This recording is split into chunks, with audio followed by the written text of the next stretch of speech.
ছাত্রী নিগ্রহের ঘটনায় বিক্ষোভের জেরে উত্তাল বোলপুর উচ্চ বালিকা বিদ্যালয়। বিক্ষোভের মাত্রা এমন পর্যায়ে পৌঁছায় যে ঘটনাস্থলে ছুটে আসে বোলপুর থানার পুলিশ। সম্প্রতি এই বিদ্যালয়ে এক নবম শ্রেণীর ছাত্রীকে মারধরের অভিযোগ ওঠে একাদশ ও দ্বাদশ শ্রেণীর ছাত্রীদের বিরুদ্ধে। নিগৃহীত ছাত্রীটির পরিবারের পক্ষ থেকে থানায় অভিযোগ দায়ের না করা হলেও বিদ্যালয় কর্তৃপক্ষকে লিখিতভাবে জানানো হয়। বিদ্যালয় কর্তৃপক্ষের বিরুদ্ধে অভিযোগ তারা এখনো ওই অভিযুক্ত ছাত্রীদের বিরুদ্ধে কোনো কড়া ব্যবস্থা নেয়নি। এরপর দফায় দফায় প্রতিবাদ বিক্ষোভে উত্তাল হয়ে ওঠে বিদ্যালয় চত্বর। নবম শ্রেণীর ছাত্রীরা ক্লাস বয়কট করে বিক্ষোভে অংশ নেয়। ছাত্রীদের সঙ্গে যোগ দেন অভিভাবকরাও। নবম শ্রেণীর মেয়েকে বাথরুমে নিয়ে গিয়ে তাকে হাত পা কেটে চোখ বেঁধে হাত পা কেটে দেওয়া হয়েছিল। কেন হবে? আর হলেই বা কোনো স্টেপ নেবে না কেন? এটা হয়ে যাওয়ার পরে দিদিমণিরা কোনো রকম কথা বলে না, কিছু বলছে না। স্টেপ নিচ্ছে কিন্তু কোনো রকম স্টেপ নেই। পুলিশকে খবর দেওয়া হচ্ছে না, কেন দেওয়া হবে না গো? আমরা কেন এটা কেনই বা হবে এরকম? কেন কোনো সিকিউরিটি ব্যবস্থা ঠিকঠাক নেই গো? স্কুল কর্তৃপক্ষ কোনো সিকিউরিটি না কিছু বলছে না, কিছু বলতে পারছে না। আমরা বললো যে পুলিশ নাকি খবর দিয়েছিল, যেদিন ঘটেছে সেদিনই নাকি তার রাত্রে নাকি পুলিশকে খবর দেওয়া হয়েছিল। ওনারা বলে নাকি 4 দিনের মধ্যে আমাদের খবর দেওয়া হবে। আমরা সিসিটিভি ক্যামেরা দেখতে চাইলাম, আমাদের ক্যামেরা দেখা হচ্ছে কিন্তু ক্যামেরার মধ্যে আমরা সত্যি কথা বলতে কিছু দেখতে পাচ্ছি না।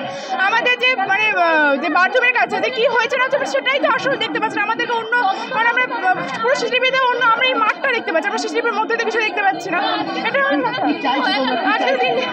আমরা চাইছি যেন ওনাকে আমরা আইডেন্টিফাই করতে পারি, তারপর ওদেরকে শাস্তি দেওয়া হোক। এটাই হলো আসল কথা। মাধ্যমে সিসিটিভি ক্যামেরা আমরা দেখতে চাইছি। বিদ্যালয় কর্তৃপক্ষের বিরুদ্ধে একাধিক অভিযোগ আনে ছাত্রীরা। বিদ্যালয় নিরাপত্তা রক্ষী থাকতেও কিভাবে এই ধরনের ঘটনা ঘটে?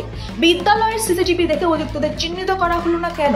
বিক্ষোভে যখন বিদ্যালয় চত্বর উত্তাল, তখন বিদ্যালয় কর্তৃপক্ষ বিষয়টি সমাধানের জন্য তদন্ত কমিশন গঠন করে স্কুল শিক্ষা দপ্তরকে জানিয়েছে। প্রথমে আমরা থানাতে জানিয়েছি, বলে দিই কোথায় কোথায় জানানো হয়েছে। থানায় জানানো হয়েছে, রিপোর্টটা সেদিন 4 জুলাই জানানো হয়েছে।